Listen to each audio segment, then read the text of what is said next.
One of the key technologies you provide is the soil sensing technology, which does moisture and salinity. That's the salt level in there? Correct. Yeah, right. Okay, so that's one factor that's about how much fertilizer you're using, or kind of the soil quality, I guess you'd say? That's correct, yeah. Okay, and then you had mentioned previously off camera that your technology for each one of these nodes, or what do you call it? Kind of we call them as stems that are connected to soil sensors. Let me show you an example of a stem. This is a stem, and these are the soil sensors that you see out here. Okay. These soil sensors go in the ground. You see 3 of these at every location. Okay. One goes above the root zone, one around the root zone, the third below the root zone. Okay. And each of them is measuring the moisture, salinity, and temperature. Okay, cool. And they send the information to the telemetry box that we call as the stem.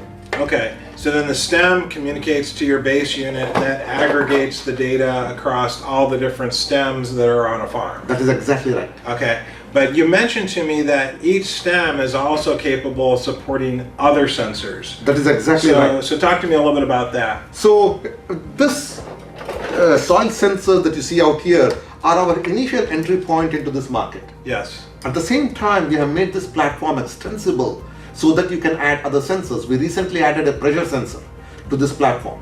And what does a pressure sensor do? So the pressure sensor measures the pressure in the irrigation pipes that are installed in these vineyards or whatever farms. So the water pressure on your irrigation system. Exactly. Okay. And it helps the farmers with 2 main things. Yeah. One, it helps the farmers determine whether the crew is indeed doing the irrigation at the right time and for the right amount of time. Yeah. Secondly, it also helps determine the health of the irrigation system. So in that sense, we are looking at not just the soil, but we are also now looking at whether you are applying water at the right time, whether you are applying water for the right amount of time. So it's more like a water management system. And then going forward, we also plan to add other sensors such as the water flow meter. Okay. Now this is something that the governmental regulations require the farmers to report how much of the groundwater they have been using periodically. Okay. And so how many gallons? How many gallons, so to speak, exactly right. And typical approach these days has been to have people drive around and note down the readings on their the flow meters on the wells and stuff like that. Okay. But the platform itself is extensible so that we can add these other type of sensors, and that is what we are planning to do going forward. Okay, cool.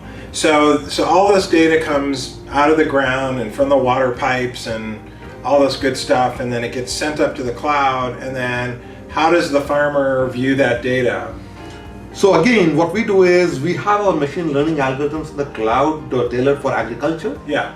That you use the data, and again, right now focus on 2 main recommendations for the farmers, as I mentioned earlier: the right time and right amount of water, and the right level of salinity/fertilizer. Okay. And after crunching all that, we present the data to the farmer on apps that we have in the App Store.